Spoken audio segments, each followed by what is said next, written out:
지난 시간에 저희들이 일체의 모든 법이 마음에서 연기한 것이다. 이러한 마음에서 연기하는 구조, 이러한 것들은 변치 않는다. 다시 말해서 무명의 어두운 생각이 있으면 거기에 기초해서 우리에게 생로병사의 고통스러운 다르마들이 나타난다는 것. 이것은 언제나 변함없는 사실이에요. 그러니까 부처님 당시에만 그런 것이 아니라 지금도 그렇고 우리가 무명의 상태에 있으면 항상 우리는 생로병사의 괴로움을 느끼면서 살아가지 않을 수가 없는 것입니다. 그래서 이제 그 무명이 사라지면 그러한 모든 망상, 고통들도 사라질 수밖에 없다. 이것은 확정적이고 고정적이고 변함없는 진리다. 붓다는 그걸 깨달은 사람이고 그걸 깨달아서 가르쳐주는 분을 열애라고 부르는 것이다. 이런 이야기를 했습니다. 그리고 이와 같이 우리가 있다고 하는 모든 존재는 다르마로서 있다.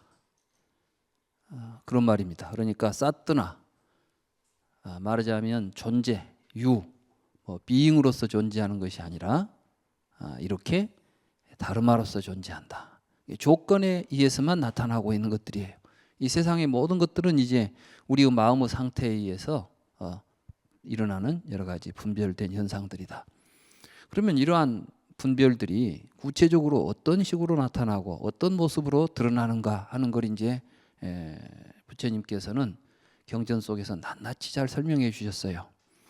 그래서 이렇게 우리의 마음을 통해서 일어나고 있는 다르마에 크게 이야기하면 5가지 종류가 있어요. 이 5가지 종류가 뭐냐면 오온이에요. 오온. 그러니까 이제 색수상 행식이 있죠. 그래서 이 오온을 부처님께서는 일체법 이렇게 말씀하셨어요. 모든 다르마를 우리가 다 총괄하면 이 5가지 부류가 있다는 겁니다. 이 5가지 부류는 색수상 행식이죠. 근데 많은 분들이 이제 색을 물질 이렇게 생각들을 하세요. 그리고 또 불교 경전을 번역하시는 분들도 색은 물질로 번역을 하고, 그런데 그건 좀 우리가 생각해 볼 문제입니다. 왜냐하면 물질이라는 말 자체가 사실은 상당히 좀 문제가 있는 개념이에요. 또 이걸 이제 색법과 신법이라고 하는 이게 불교의 모든 이제 다르마들을 물질적인 것과 정신적인 것 이렇게 둘로 나누어 보는 식의 해석을 아비달마 불교 시대에 시작이 됩니다. 이런 게 이제 그러다 보니까 그게 보편화돼 가지고 우리들의 일반적인 생각에 맞추어서 그냥 이 세상의 모든 것을 부처님도 물질적인 것과 정신적인 것으로 나누어서 설명했다 이렇게 말씀을 하세요. 그런데 심의 무법이라 그랬죠. 심의 무법. 다르마가 전부 다 심적인 거라 그랬죠. 그럼 물질이 심적인 건 아니겠죠. 그죠? 그렇지. 그러면 색법을 물질이라고 해버리면 일체법이 마음에서 연기한 거. 부처님께서 또 뭐라 그랬어요? 나는 살아있는 한길 몸속에 있는 세간을 이야기한다. 그 세간의 일체법이 오온이다. 근데 그 몸속에 있는 세간 속에 물질이 들어있어요? 이런 식의 해석은 상당히 이제 왜곡된 해석입니다.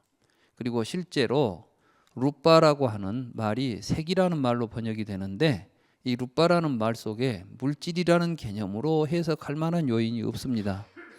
다만 루빠는 형태, 어떤 형태적인 요소를 우리가 이제 루빠라고 불러요.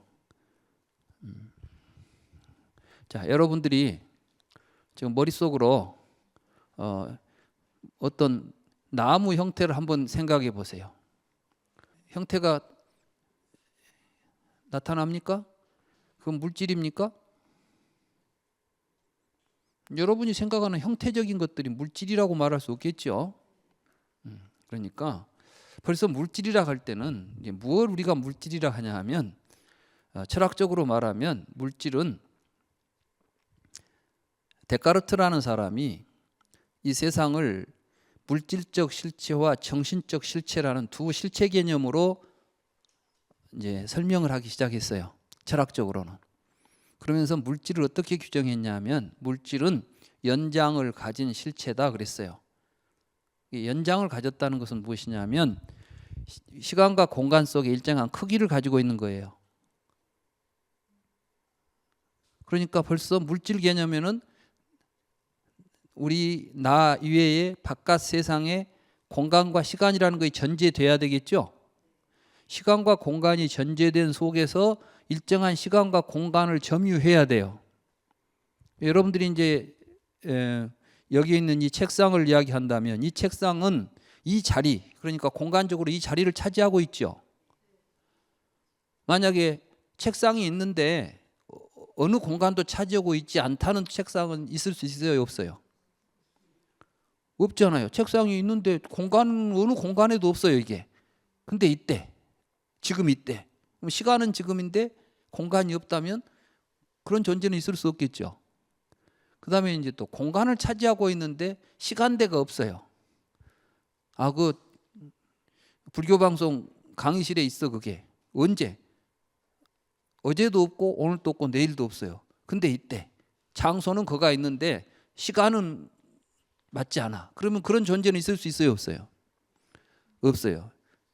근데 여러분들은 상상 속에는 있을 수가 있어요. 이제 시간과 공간을 떠나서 상상 속에서는 존재할 수 있지만 실질적으로 우리들이 볼 수 있는 시간과 공간을 떠나서는 물질적인 건 그런 구조를 갖는다는 거예요, 이게. 그러니까 물질 그러면 벌써 심 외에 있는 것들이에요. 그러니까 아비달마에서는 심법과 색법이라 해가지고 색을 심 외의 사물로서 외제화 시켜버렸어요. 그러니까 그 밖에 있는 색법에 대해서 지수화풍 4대라고 하는 또 그것을 구성하는 실체 개념을 다시 집어넣어야 되고, 그것으로도 부처님도 4대를 실체라고 설명을 안 하셨거든. 인도 당시 사람들은 지수화풍 4대를 실체라고 했는데 부처님은 그것도 무상하다 이렇게 이제 말씀을 하셨어요. 그러니까 아비달마 불교인들은 이걸 실체라고 볼 수 없으니까 그걸 구성하는 좀 더 근본적인 것들을 상상해냈어요. 이게 뭐냐면 이제 극미라는 거예요. 극미. 부처님은 극미 이야기는 극자도 안 하셨어. 그런데 거기다 이제 극미 이론을 만들어요. 그러니까 사실은 아비달마 불교의 대부분이 부처님의 말씀에 대한 근본적인 오해가 결국은 복잡한 이론으로 발전해 버린 거예요. 그러니까 이제 이론이 복잡해지고 막 책이 이제 많아지니까 사람들이 볼 때는 아주 복잡하고 치밀한 이론이 전개되니까 굉장히 고상한 또 부처님 가르침을 잘 설명한 이론처럼 우리들에게 지금 오해되고 있는 부분이 없지 않습니다. 그래서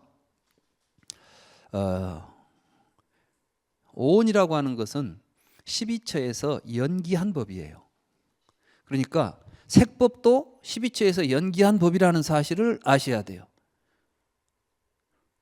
그러니까 아비달마에서 제대로 색법에 대한 이야기를 설명하려고 했으면은 4대나 극미로 해석하는 것이 아니라 어떻게 12입처에서 18개를 거쳐서 연기하는가 이 이야기를 해야 되는데, 이런 연기적인 측면을 배제해버리고 그냥 무엇이 모여가지고 말하자면 이 원자론으로 해석해버린 거예요.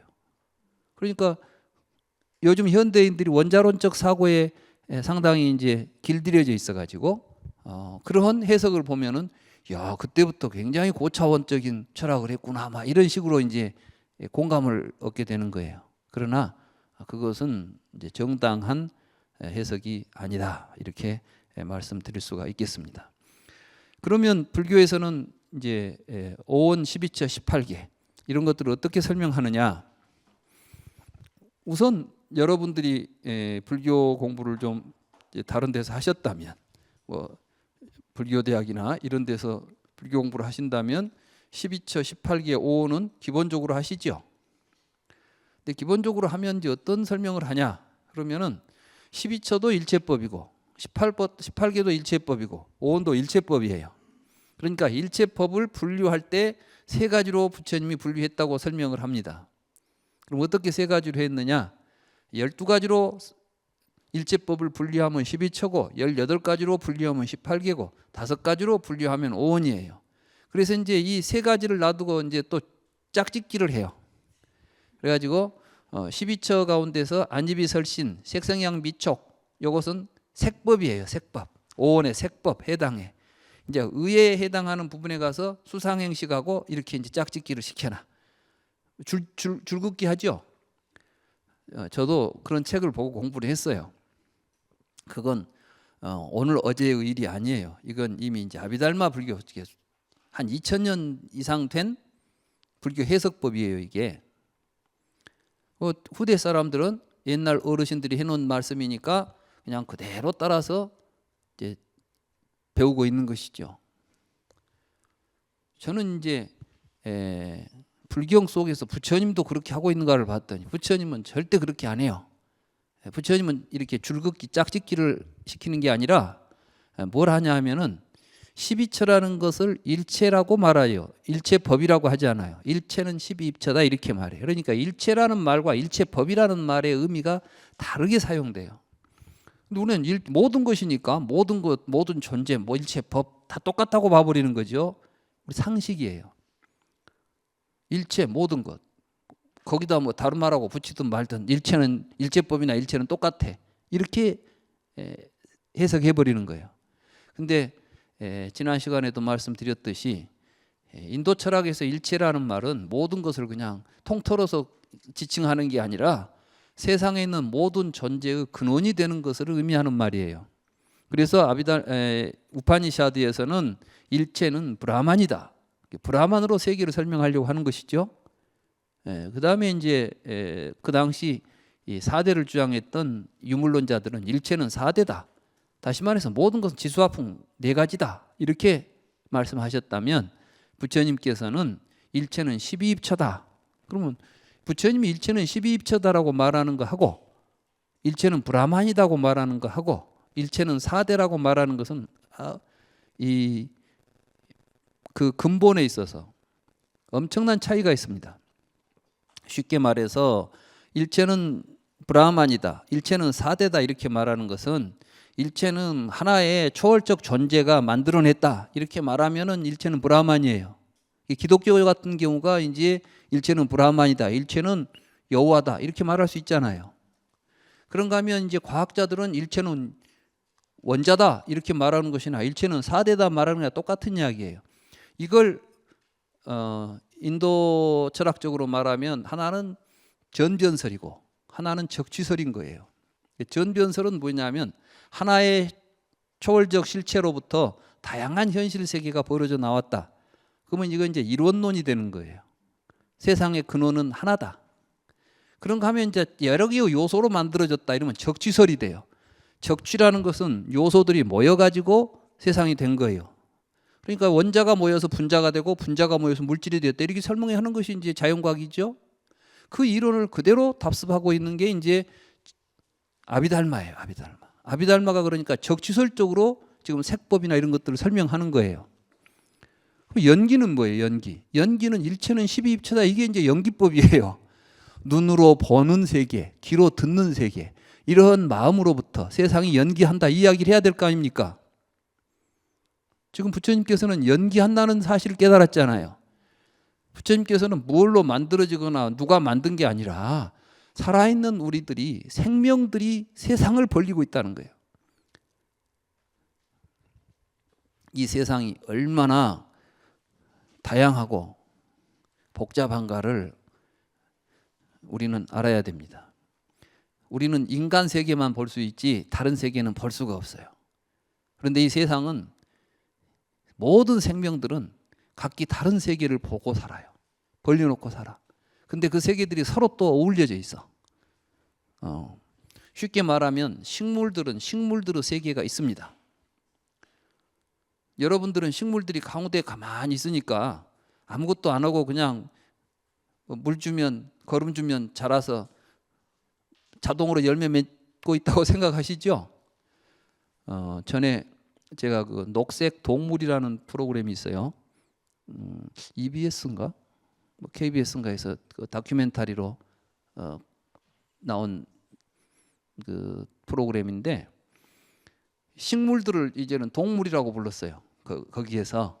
왜냐하면 식물 그러면 굉장히 수동적이고 뭐 사유도 뭐 또 없는 것처럼 생각하죠. 우리 불교 가운데는 또 식물을 무정이라고 그러죠. 무정. 식물은 정신이 없다고 생각해요. 천만의 말씀이에요.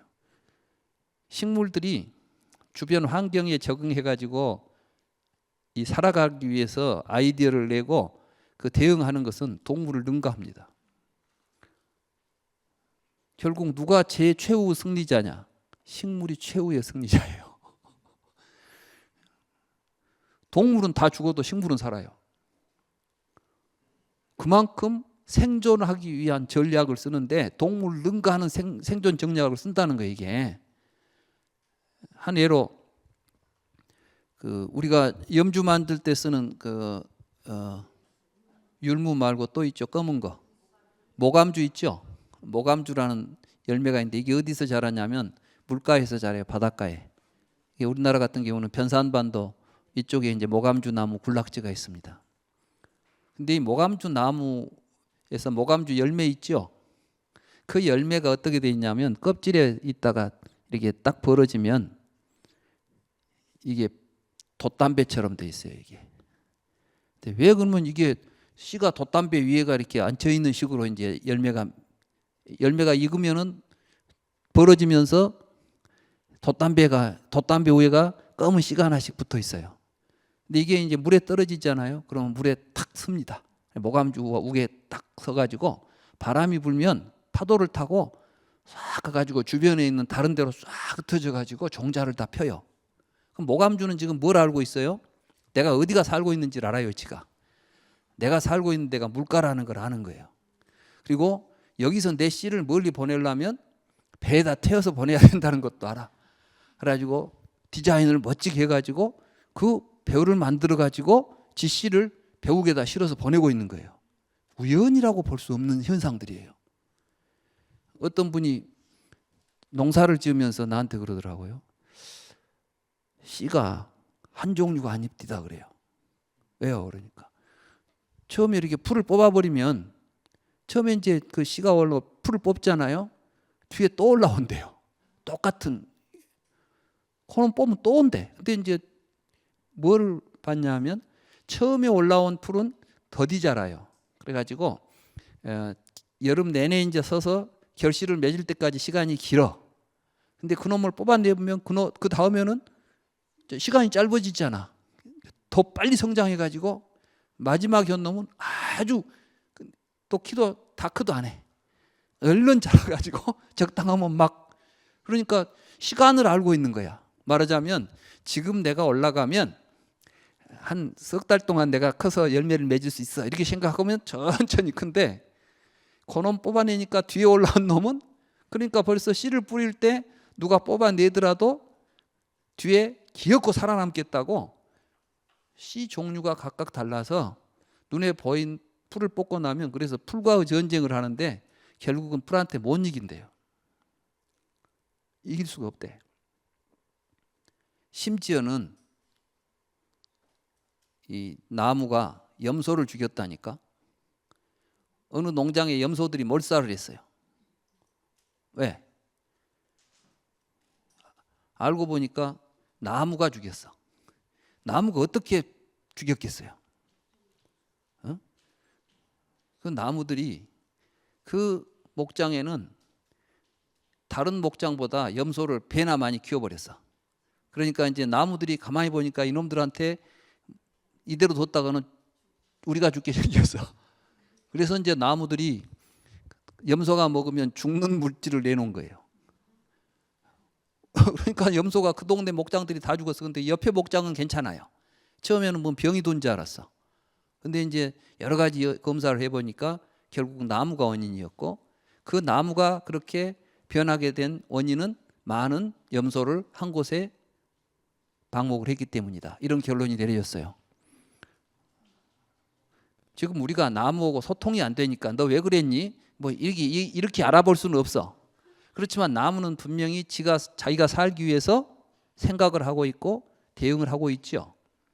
모든 살아있는 생명들에게, 그래서 이제 요즘 생물학에서는 그렇습니다. 모든 살아있는 생물은 뭘 살아있다고 말하냐? 그러면은 환경을 인지해요. 지가 살고 있는데 지 주변을 지 삶에 맞게 인지해요. 그러니까 나무는 나무가 사는데 필요한 인지를 하는 거예요. 우리하고는 나무하고는 사는 방식이 틀리죠. 사는 방식이 틀리니까 다른 식으로 세상을 보게 되면 그들에게는 그게 세계인 거예요. 이해가 되세요? 그러니까 세계라는 것이 물질적으로 있다 이런 식으로 이야기하는 게 아니에요. 근데 부처님은 바로 그 점을 지금 우리에게 가르쳐 준 거예요. 일체는 12입처다라는 말은 우리 인간들에게의 세계는 보고 듣고 냄새맡고 맛보고 만지는 이 인지구조 속에서 우리들의 세상이 드러난다는 이야기를 하는 거예요. 아시겠어요? 근데 과학도, 현대 과학도 결국 우리가 보는 세상은 우리의 인지에 기초하고 있다는 사실을 비로소 이야기하기 시작했어요. 그러니까 이제 양자역학이라고 하는 그 새로운 이제 현대 과학에서는 우리가 인지하기 전에는 아무것도 아니다 이런 말을 해요. 그러니까 내가 보기 전에는 밖에 뭐가 있네 없네 이런 것은 아무 의미도 없다는 거야.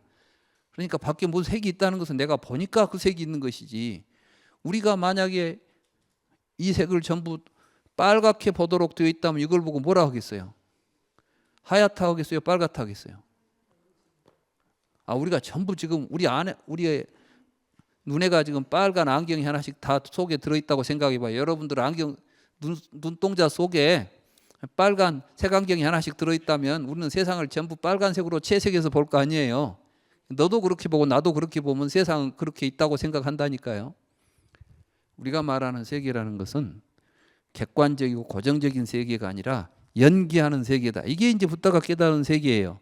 이러한 구조 속에서 우리 인간들이 존재로서 인식하고 있는 종류가 5가지인데 그 5가지 종류가, 그러면 5가지 종류가 어떻게 해서 형성되느냐 하면 우리 인간의 삶과 연결되어 있어요. 우리가 이제 한번 생각해 보시면 여러분들의 신체적인 몸이 있죠.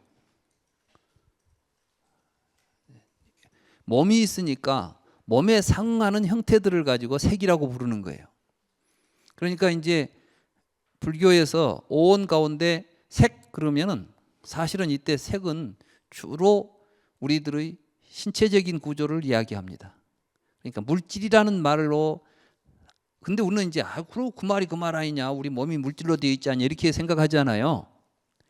근데 몸을 물질이라고 부르는 것 자체도 사실은 문제가 있는 발언이라니까.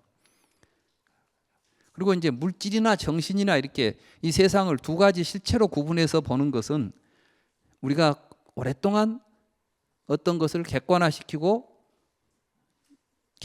가운데서 나타난 우리들의 관념이지, 실제로 이 세상은 물질과 정신이라는 것이 분리되어 있지 않습니다.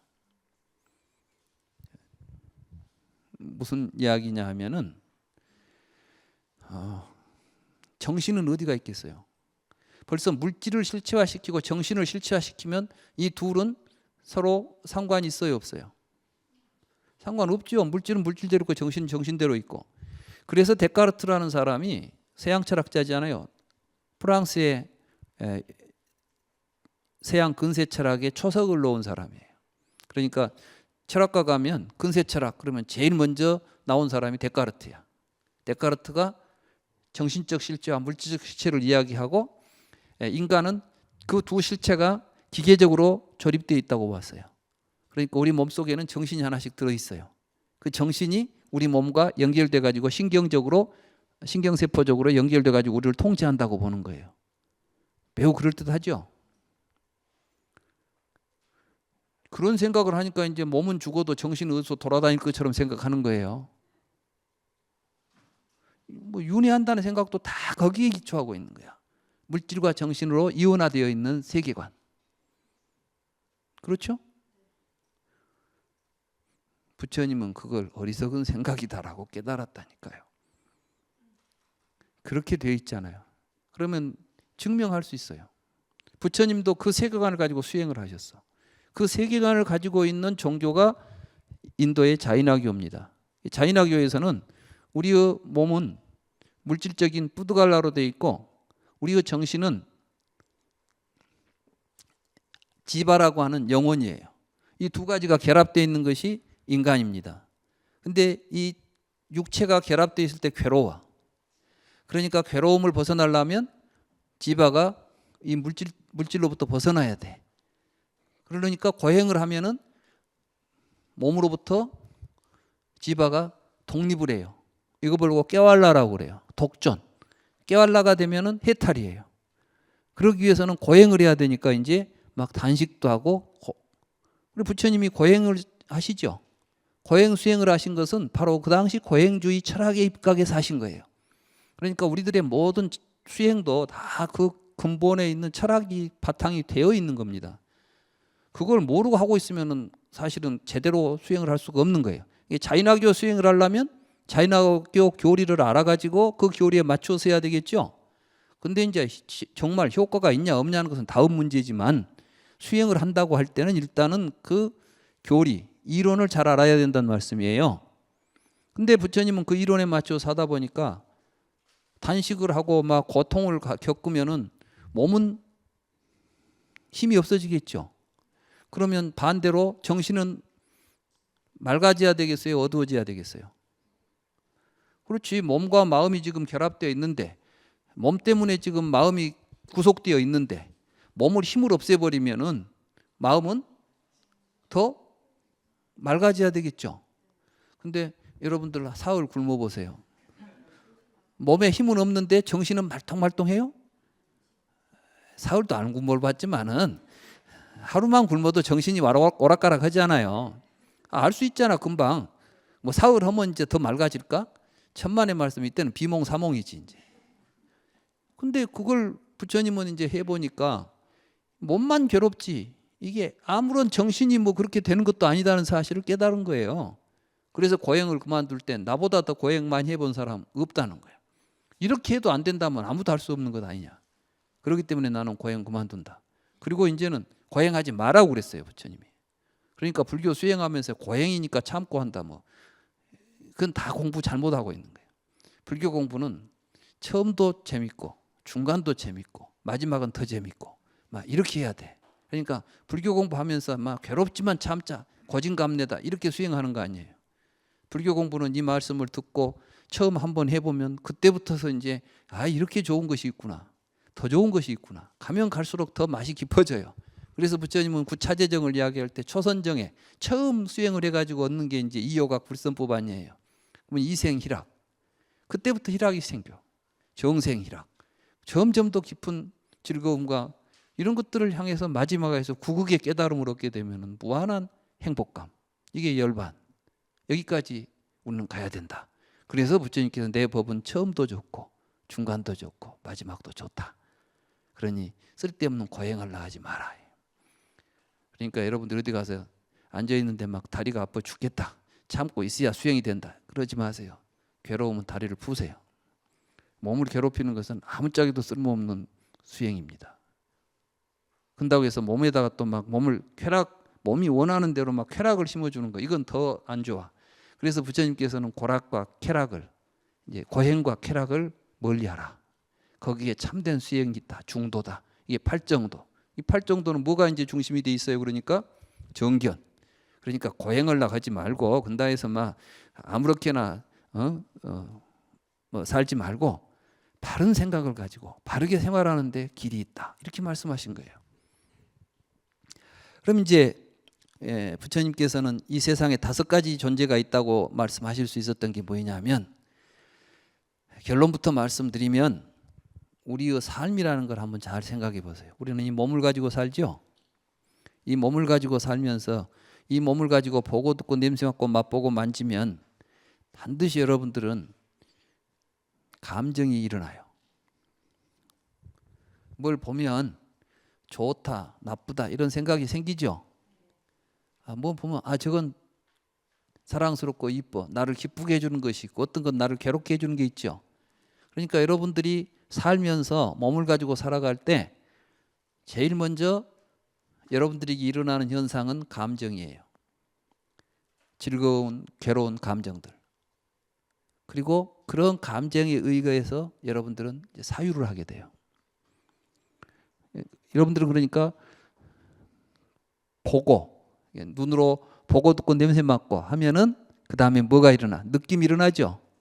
느끼면은 여러분들은 생각하게 돼. 보고 느끼고 생각하고 이런 생각들을 정리해 가지고 어떤 행동을 하게 돼요. 그러니까 여러분들이 어떤 행동할 때는 반드시 따져보고 생각하죠.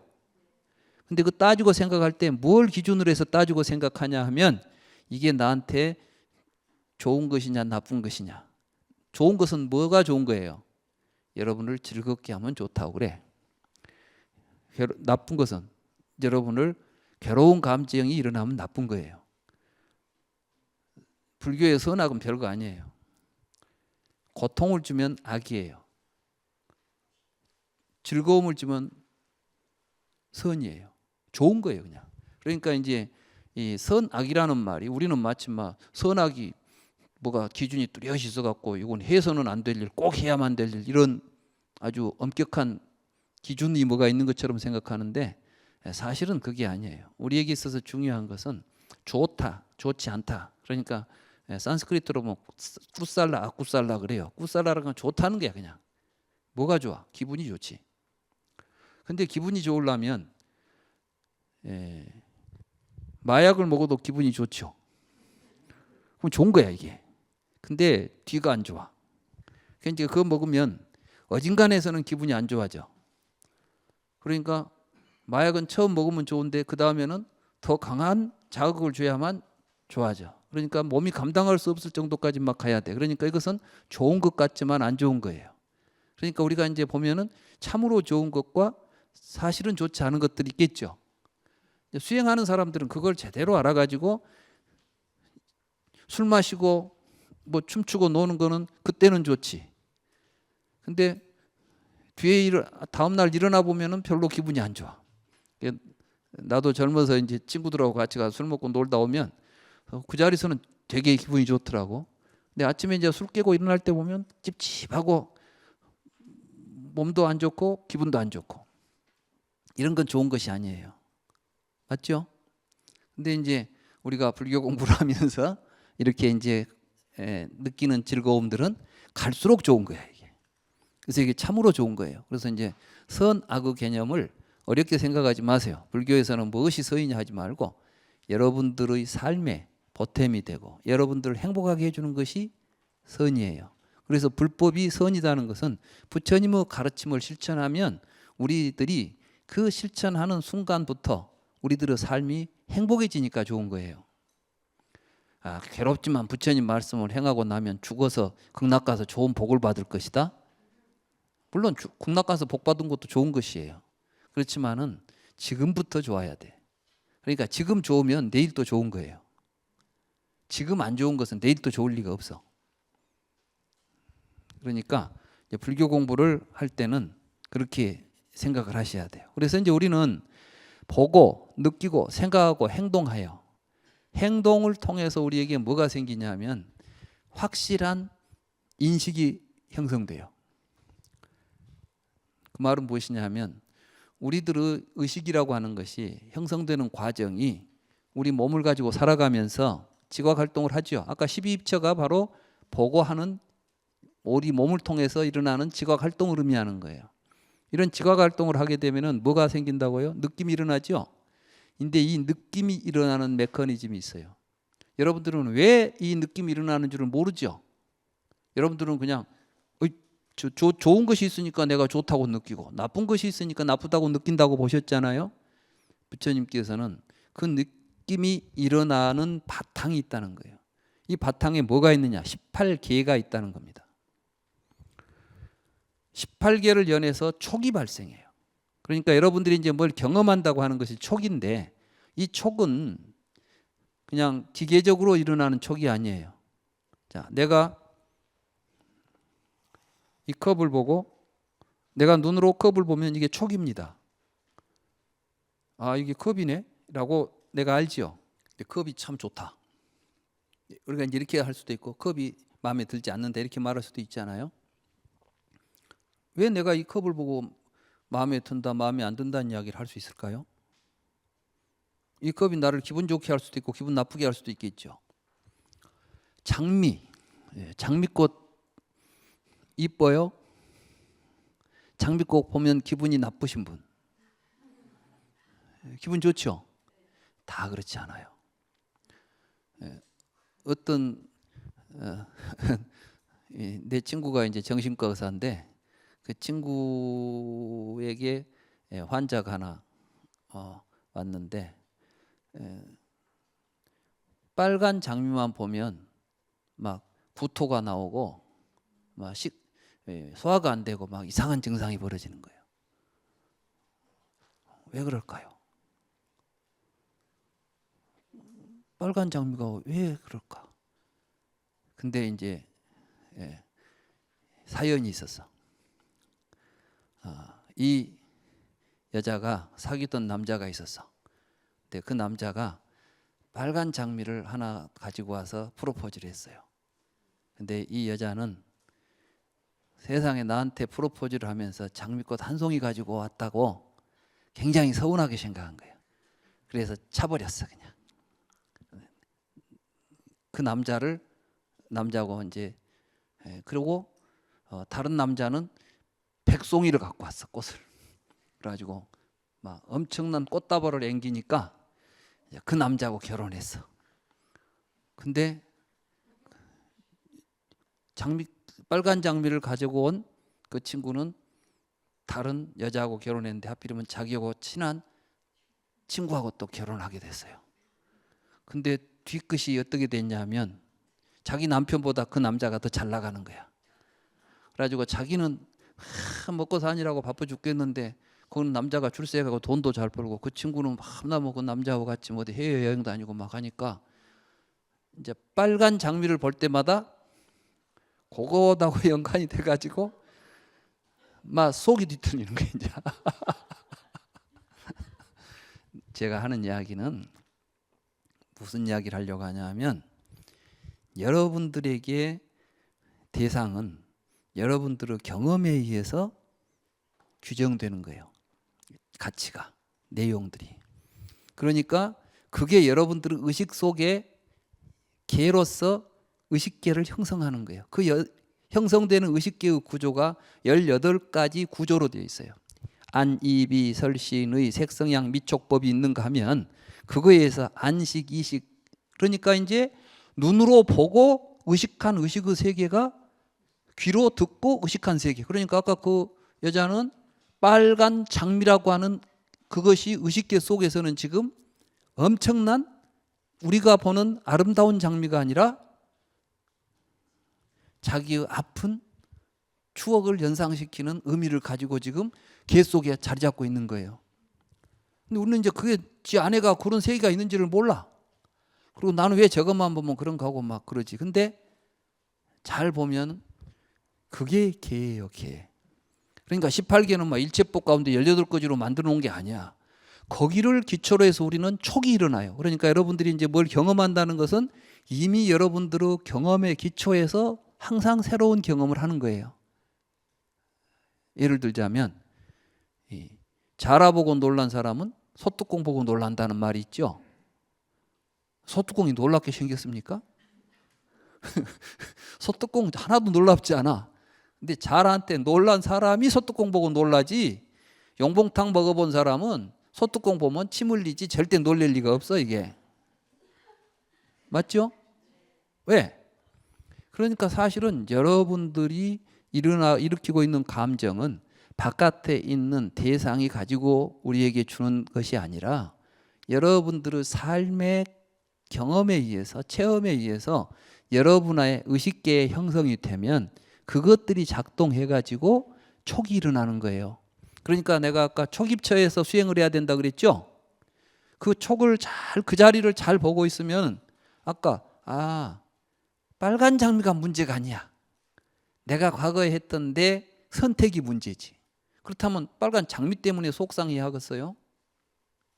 그리고 또 내가 선택했다면 내 선택에 대해서 시기 질투를 해야 되겠어요? 내 선택에 대해서 내가 책임을 지고 이 삶을 내가 좀 더 멋지게 만들 필요가 있겠어요? 왜 남이 사는 것을 보고 거기다 대고 막 내가 저 남자하고 살았으면 좋았을 텐데. 근데 솔직히 말해서 또 그 남자하고 같이 만났으면 잘 될 보장이 없는 거예요. 인생이라는 게 뭐 그 사람이 그 여자가 내조를 잘했으니까 잘 될 수도 있는 것이고 자기 남편이 잘못된 건 내 탓일 수도 있는 거야. 근데 나는 아무 상관이 없어. 그냥 저 두 남자 가운데 저 사람은 유능하고 저 사람은 무능한데 내가 무능한 사람 만났다는 이런 판단을 하는 거예요. 이건 정당한 판단이 아니죠. 우리가 바보 온달도 평강공주입니까? 맞습니까? 뭐 현명한 거시기를 만나니까 훌륭한 장수가 되잖아요. 똑똑한 사람도 부인 잘못 나면 멍청하게 살 수 있어 이게. 그러니까 서로 같이 인연을 맺어서 사는 거니까. 우리는 이런 육촉입처에서 이런 걸 잘 통찰하면 결국은 여러 가지 연기라는 사실을 알게 되면 저 친구는 어떻게 내조를 잘해갖고 저렇게 멋진 삶을 살까? 나도 우리 남편한테 내조를 잘해가지고 멋진 삶을 만들자 이렇게 가야지. 장미꽃 때문에 장미꽃만 생각하면 막 속이 뒤틀리고 이런 고통을 겪으면 안 되겠죠? 그러니까 이제 불교 수행을 잘하면 이렇게 자기의 삶을 바꿀 수가 있는 거예요. 이런 이치들이 사실은 이런 12처, 18개 이런 내용 속에 부처님이 구체적으로는 이야기 안 했지만 제가 이제 연구를 하다 보니까 경을 읽다 보니까 18개는 안과 색을 연하여 안식이 발생하고 안입이 설신이를 통해서 육식이 발생하면 부처님 그걸 보고 18개라고 그랬고 이 계를 연하여서 촉이 발생하면 촉으로부터서 느낌이 일어난다. 그러니까 우리가 일으키는 모든 느낌은 우리 의식에 기반을 두고 있다. 내 의식은 어떻게 형성되었는가를 누가 봐야 되겠어요? 그렇죠. 자기가 봐야지. 그래서 자기가 자기 의식을 통찰해 가지고 거기에서 뭐가 잘못되어 있는가를 보고 수정하고 고치고 바르게 만들어가는 것이 수행이에요. 그렇게 하면 이제 18개를 통해서 촉이 나오면 촉으로부터 우리는 느낌이 일어나고 느낀 걸 가지고 생각하고 생각한 걸 가지고 행동하고 행동한 걸 가지고 또 그 결과로서 우리들의 식이 형성돼요. 이렇게. 그러니까 식은 계속해서 커가겠죠. 이런 구조 속에서 오온이 형성돼요. 그러니까 보고 느끼고 생각하고 행동하고 의식하는 게 5가지죠. 색, 성향, 색, 수상, 행식 이 5가지가 이렇게 형성된다는 이야기를 부처님이 하신 거예요. 이게 일체법이에요. 우리가 말하는 모든 존재 현상이라고 하는 것은 이렇게 우리의 마음에서 삶을 통해서 연기한 것들이다. 그것이 어떤 식으로 연기하면서 고통으로 몰고 가느냐. 이걸 어떻게 하면은 우리가 고통을 벗어나서 행복한 삶으로 우리의 삶을 이끌어 가느냐. 이 길이 이제 보이는 거예요. 그걸 부처님께서 우리에게 보여주는 게 불교입니다.